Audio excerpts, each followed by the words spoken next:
Good evening.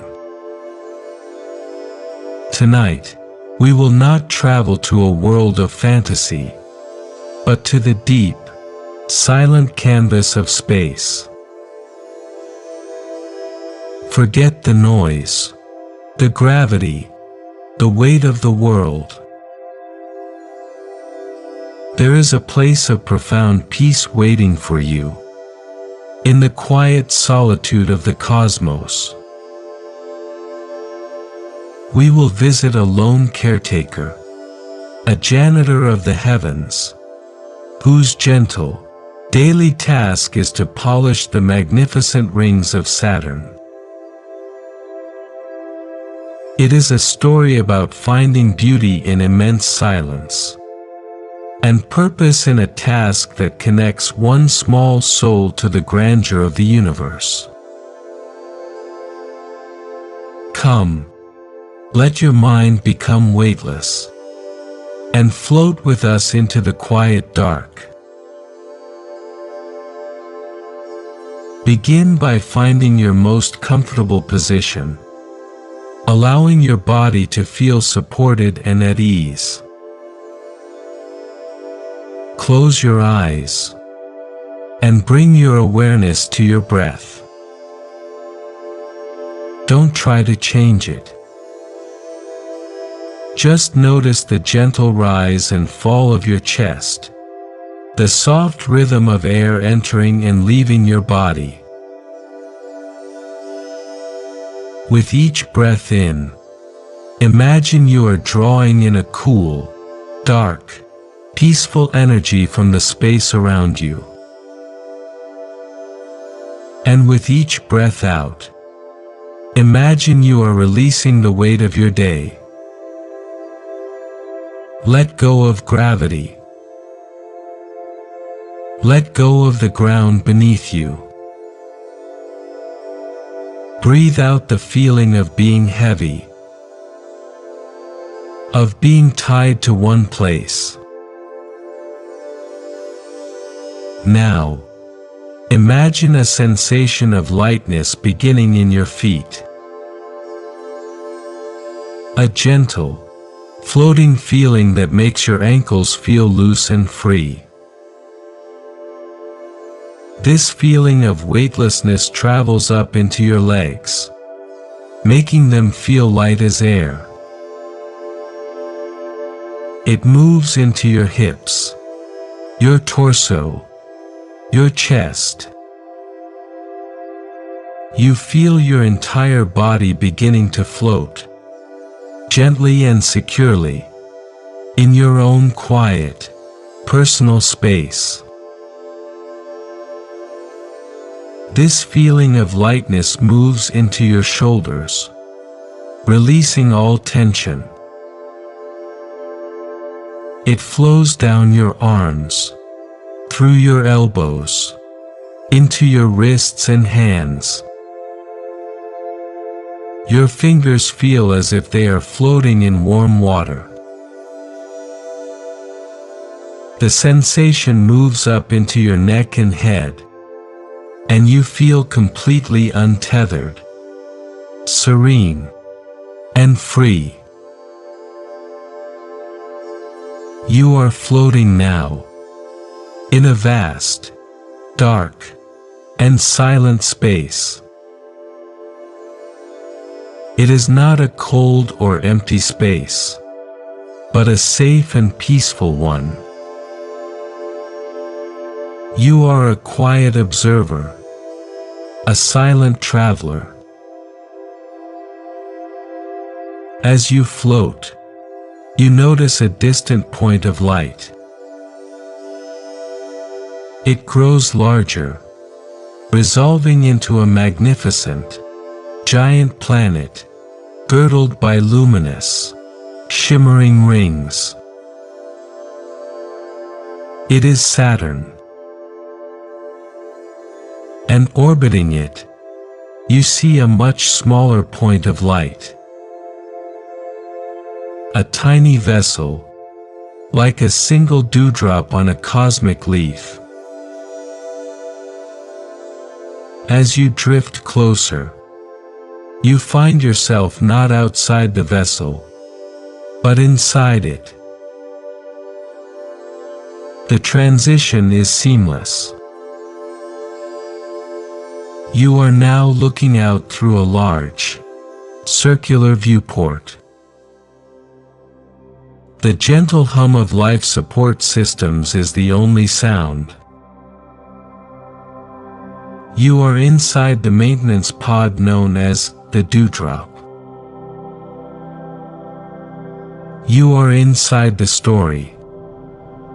The internal chronometer of Maintenance Pod 7, affectionately nicknamed the Dewdrop, chimed with a soft, melodic note.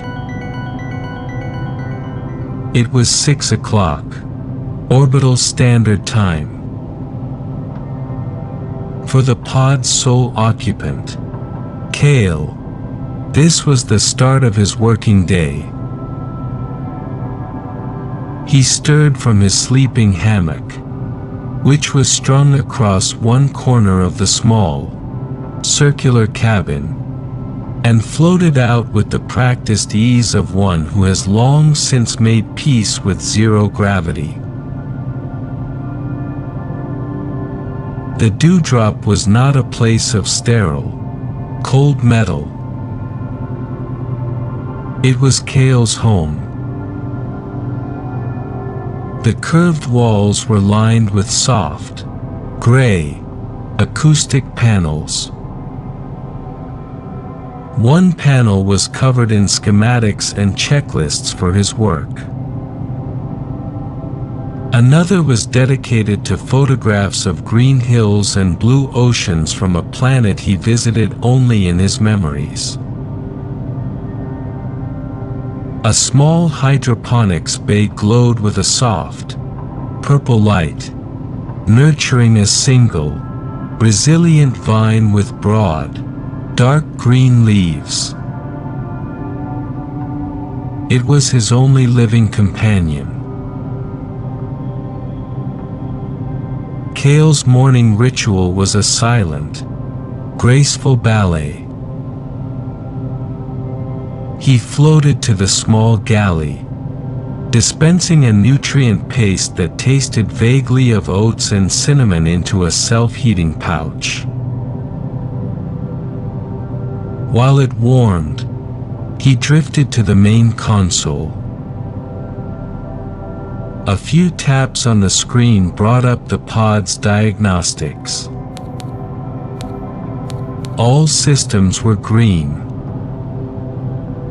Life support, stable.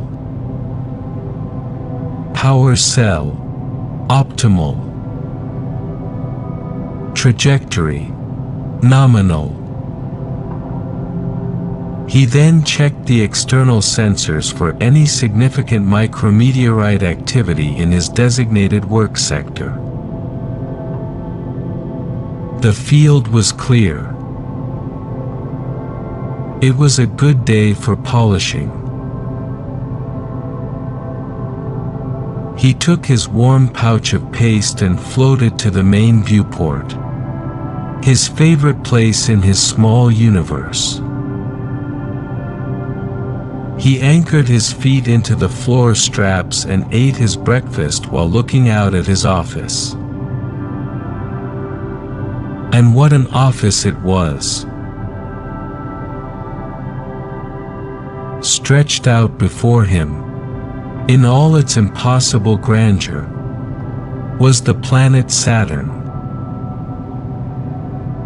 It was a colossal, pale gold giant, its surface a subtle tapestry of swirling, butterscotch clouds.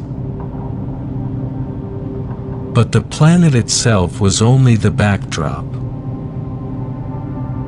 The true spectacle, Kael's responsibility, was the rings. From this distance, they looked like a single, impossibly thin, solid disk of light, a celestial halo of breathtaking perfection. But Kael knew their truth. He knew they were not solid, but a chaotic, yet harmonious, dance of trillions of individual pieces of ice and dust, ranging from the size of a grain of sand to the size of a mountain. They were a river of frozen light, constantly moving, constantly colliding, and constantly accumulating the fine, dark dust of interplanetary space. His job was simple, yet profound. He was a janitor. A cosmic janitor. His task was to gently clean and polish the ice crystals in his designated sector, buffing away the cosmic dust that slowly dimmed their brilliant shine, ensuring they reflected the distant sun's light with maximum splendor. It was a job created centuries ago, not out of necessity, but out of a deep-seated human desire to preserve and care for the beauty of their solar system. Finishing his breakfast, Kael sealed the pouch and placed it in the recycler. The routine was comforting, the predictability of it a shield against the overwhelming scale of his surroundings. He turned from the window, his quiet contemplation over. It was time to get to work. He floated towards the suit locker, where his extravehicular mobility suit, his partner in this silent dance, was waiting for him. The process of suiting up was slow and methodical, a ritual he never rushed. Every seal checked, every connection confirmed. His life depended on this careful dance, this attention to small, vital details. The outer airlock door of the Dewdrop hissed open, not with a rush of air, but with the silent parting of metal. Kael, now fully encased in his bulky white suit, pushed off gently from the frame. There was no sensation of falling, only of release. He drifted out into the void, a tiny, solitary figure against the immense backdrop of space. A retractable tether, thin but immensely strong, spooled out behind him, his only physical connection to his home. Out here, the silence was absolute. It was a silence so deep and profound that it felt like a physical presence. The gentle hum of the pod's life support was gone, replaced by the soft, rhythmic sounds of his own suit. The gentle hiss-click of his oxygen recyclers. The low, steady thrum of the suit's internal temperature regulators. And the sound of his own, calm breathing, amplified slightly in his helmet. These sounds were his personal soundtrack, the rhythm of his life in the void. He used short, precise bursts from the nitrogen thrusters on his backpack to navigate, his movements slow and deliberate to conserve fuel. He wasn't flying. He was drifting with purpose. His destination was a section of the B ring, known for its bright, densely packed water ice particles. It was his designated work area for this cycle. As he approached, the rings transformed. What looked like a solid, smooth plane from the pod became a glittering, three-dimensional blizzard, frozen in time. Trillions of ice crystals, chunks, and boulders floated around him in a slow, majestic, synchronized orbit. They glinted and shimmered, catching the light of the distant, brilliant sun, refracting it into 1,000 tiny rainbows. It was like floating through the heart of a shattered diamond. Kael's work was not a grand or dramatic affair. It was one of quiet, repetitive grace. He unholstered his primary tool, a device he called the buffer. It looked like a small, flat paddle attached to a handle. It did not use bristles or cloths. Instead, when activated, the surface of the paddle emitted a low-frequency resonance field. This field gently vibrated the surface of the ice crystals it passed over, shaking loose the fine, dark, cosmic dust that had accumulated there over decades. The dust, now dislodged, would continue its own journey through space, while the ice underneath was left pristine and brilliantly reflective. He activated the buffer. A low, barely perceptible hum vibrated through the handle of his glove. He began his work, sweeping the tool in long, slow, overlapping arcs over the fields of ice. It was like mowing a lawn, or painting a wall, or raking a Zen garden. A simple, methodical task that required patience and a steady hand. With every pass of the buffer, he could see the difference. The section he had just polished was visibly brighter, shimmering with a renewed intensity. The ice crystals, freed from their dusty coats, seemed to sing with light. He took satisfaction in this. It was a small, tangible improvement in a universe of overwhelming permanence.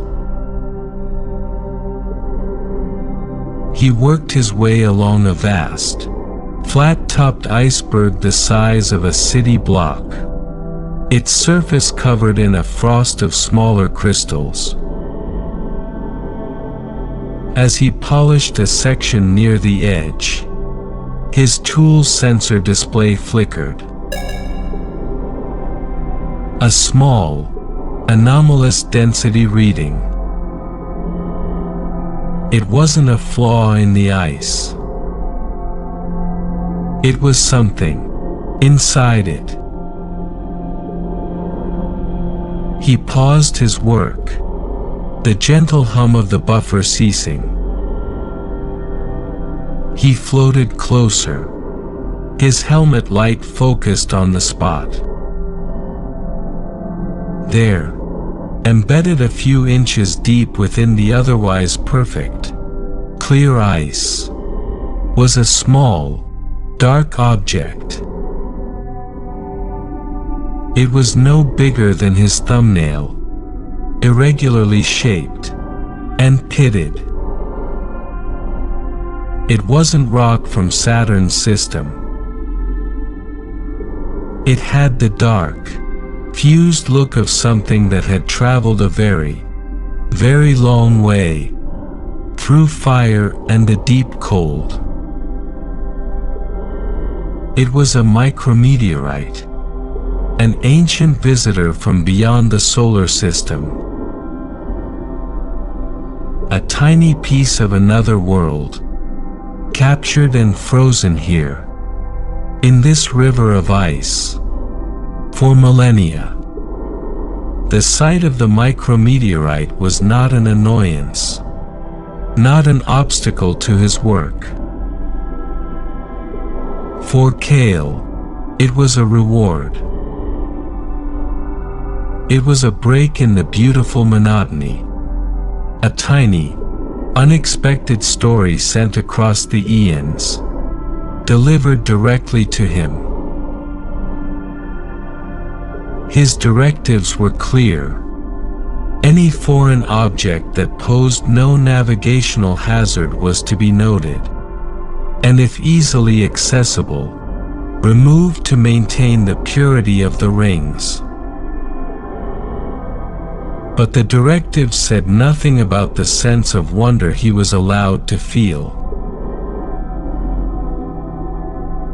He let the buffer float on its own short tether, and unholstered his multi-tool, a more delicate instrument. He adjusted the settings to a low-intensity geological scanner. A thin, blue beam of light emanated from the tool, and washed over the section of ice containing the tiny, dark speck. Data streamed across the inside of his helmet visor. The composition was iron-heavy, with traces of nickel and olivine crystals,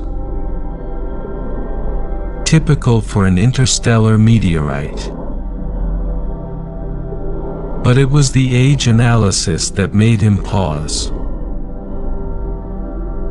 The device cross-referenced the object's isotopic decay with star charts and deep space radiation data. The result was breathtaking. The meteorite was old. Incredibly old. It had likely been formed in the accretion disk of a star that had lived and died long before Earth's sun had even ignited. It was a piece of a ghost star, a messenger from a dead solar system. Kael felt a profound sense of connection wash over him. In the vast, silent emptiness, he was touching a piece of history so ancient it was almost beyond comprehension. He, a humble janitor, was the first being to ever lay eyes, or scanners, on this relic. For a moment, the rings of Saturn, the giant planet below, and his own small existence, felt connected to a story far, far older than he could have ever imagined. His task now was to extract it. He switched the multi-tool to its thermal setting. A pinpoint of focused heat, no wider than a needle, targeted the ice directly around the meteorite.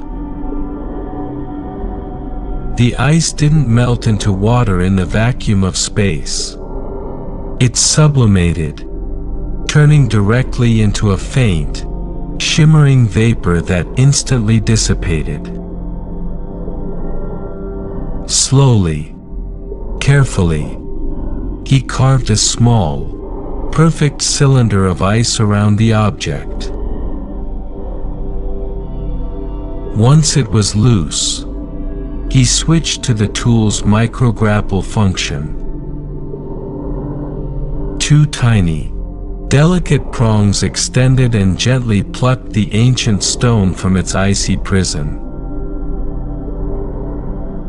It floated before his faceplate, dark and pitted, a stark contrast to the brilliant, shining ice all around it.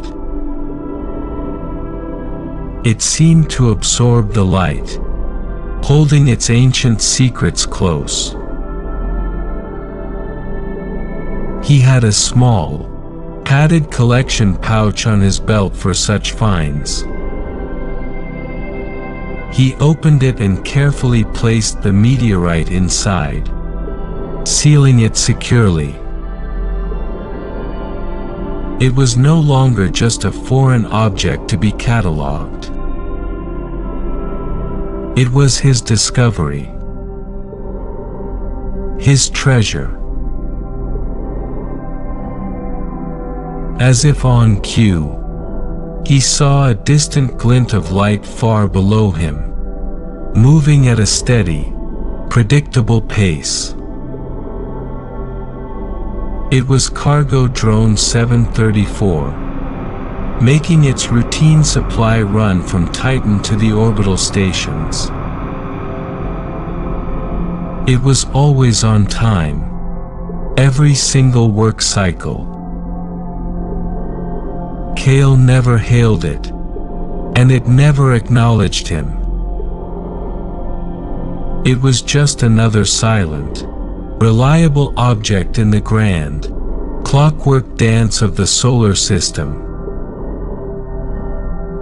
He watched its distant light for a moment.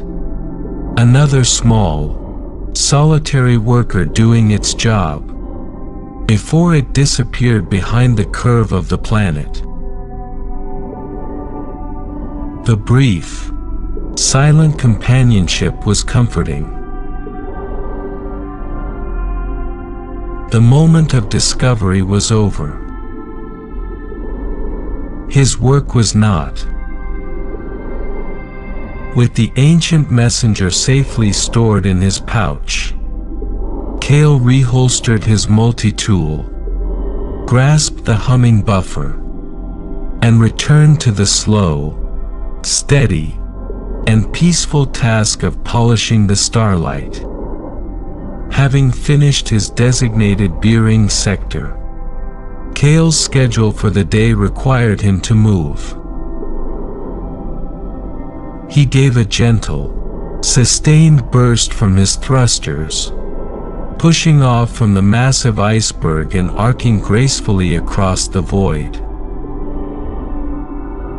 His destination was one of the most famous and beautiful features of the entire ring system, the Cassini division.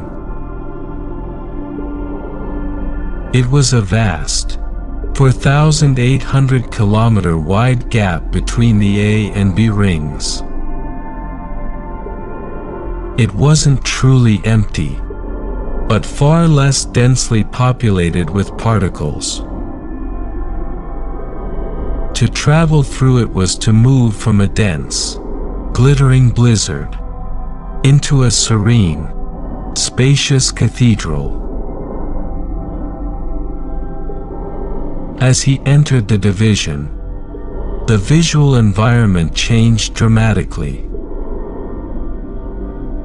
The sheer number of reflective surfaces decreased, and the space felt darker, more profound.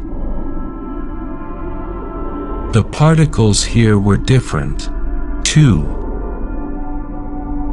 They were darker, containing more carbonaceous material, and they were more spread out.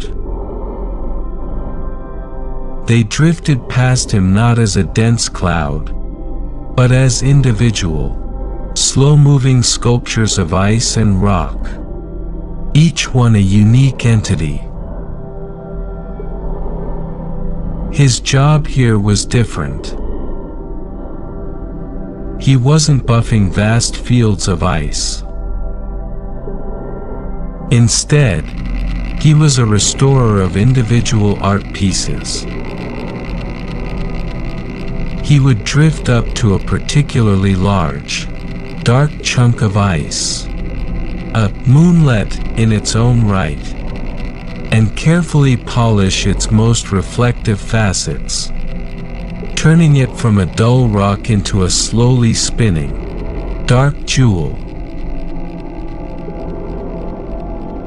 This was his favorite part of the job. It was slower, more contemplative. He would spend many minutes with a single piece, learning its shape, its texture, the way it tumbled through space. The repetitive motion of the buffer, the low hum vibrating through his glove, the intense focus on a single task. It all combined into a powerful, moving meditation. His mind grew quiet. The checklist, the pod diagnostics, the memories of Earth. They all faded away, leaving only the present moment. There was only him, the ice, the distant stars, and the profound, peaceful silence. The sun, though small and distant from here, was still intensely bright. As he worked, he positioned himself so that the sun was behind him. The light streamed past him, hitting the field of newly polished moonlets and the distant, shimmering bearing he had just left. The effect was breathtaking. He was floating in a cathedral of light.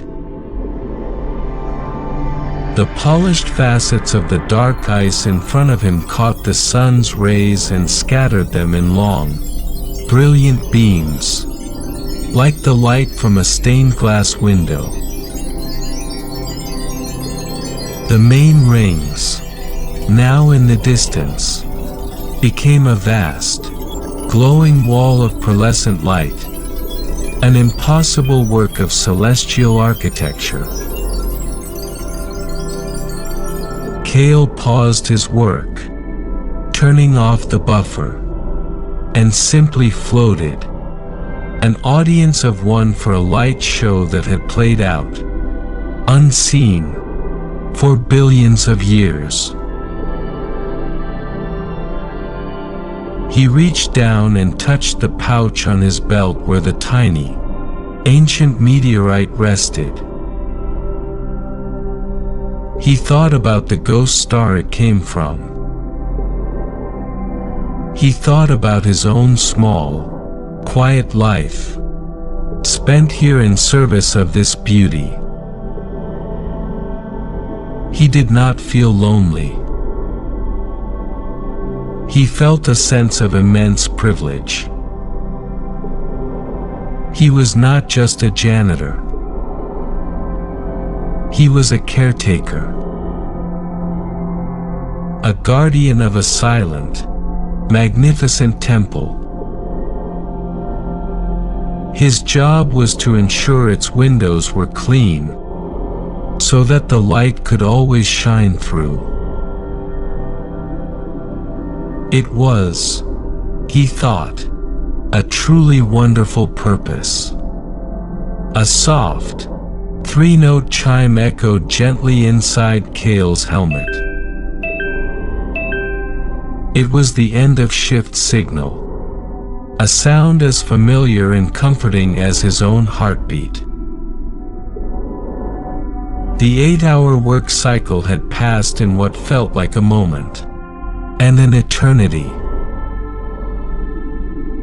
He took one last look at the glittering, polished moonlets of the Cassini division. His work for the day. A small, almost imperceptible patch of the universe was now a little brighter because of him. With a feeling of quiet satisfaction, he began his journey home. He turned and faced the direction of his pod, and the view filled his entire visor. Saturn. It loomed before him, a serene, majestic god of a planet, its presence both humbling and comforting. The journey back to the Dewdrop was always slow, a time for quiet reflection, as he drifted across the vast, silent stage he called his workplace. The pod appeared first as a tiny speck of light, slowly growing larger until he could make out its familiar, rounded shape. He navigated to the airlock with practiced precision, his thruster burst small and economical. A magnetic clamp engaged with a soft thunk that he felt more than heard, securing him to the hull. The outer door slid shut behind him, and the short, silent process of repressurization began. Back inside the familiar, quiet hum of the cabin, the feeling of weightlessness returned as he powered down his suit's magnetic boots. The process of desuiting was the reverse of his morning ritual. A slow, careful dance of unclasping seals, disconnecting umbilicals, and finally, pulling himself free from the hard shell. He felt a sense of release, of returning to the comfort of his small, personal haven. He carefully stowed the suit in its locker, placing the buffer and multi-tool back in their charging stations.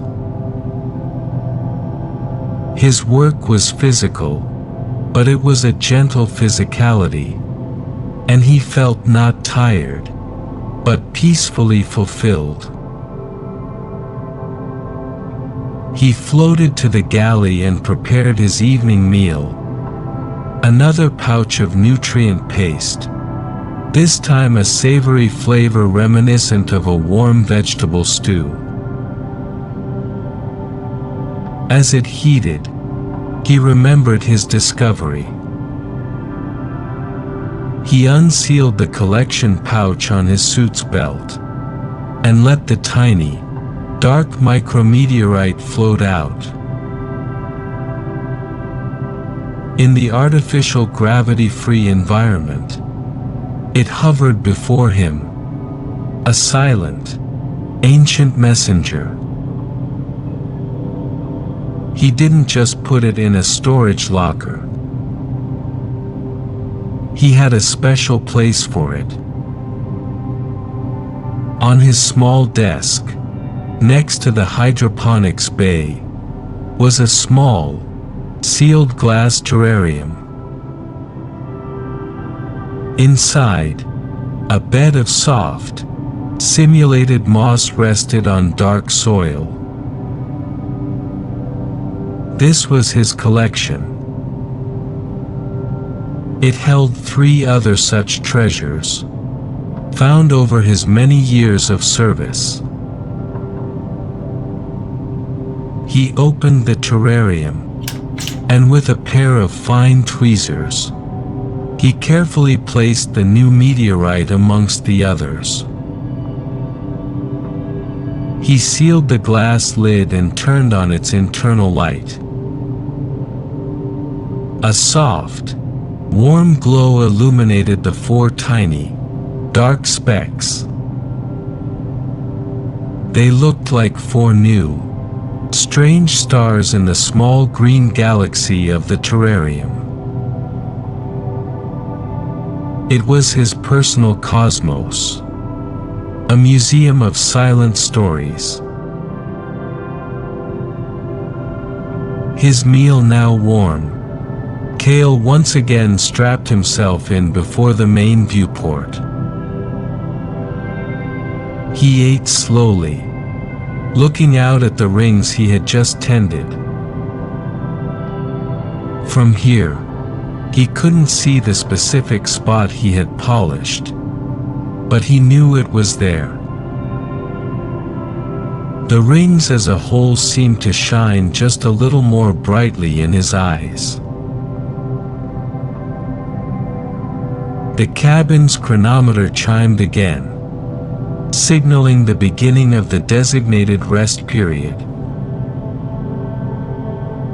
The main cabin lights began to dim automatically, transitioning from a functional white light to a soft, warm, amber glow that mimicked a sunset. The purple light of the hydroponics bay and the soft light from his terrarium gave the cabin a peaceful, dreamlike atmosphere. Kael finished his meal, recycled the pouch, and floated to his hammock. He cocooned himself inside its soft, flexible fabric, the gentle hum of the life support system a constant, comforting lullaby. He looked out the viewport one last time at the magnificent, silent spectacle outside his window. His work was done. The rings were bright. The universe was at peace. And as his day ended, he closed his eyes, ready to drift into his own quiet dreams, inviting you to do the same. Rest now. There is nothing else to do. Nowhere else to be. Just the quiet dark, and the promise of a peaceful sleep.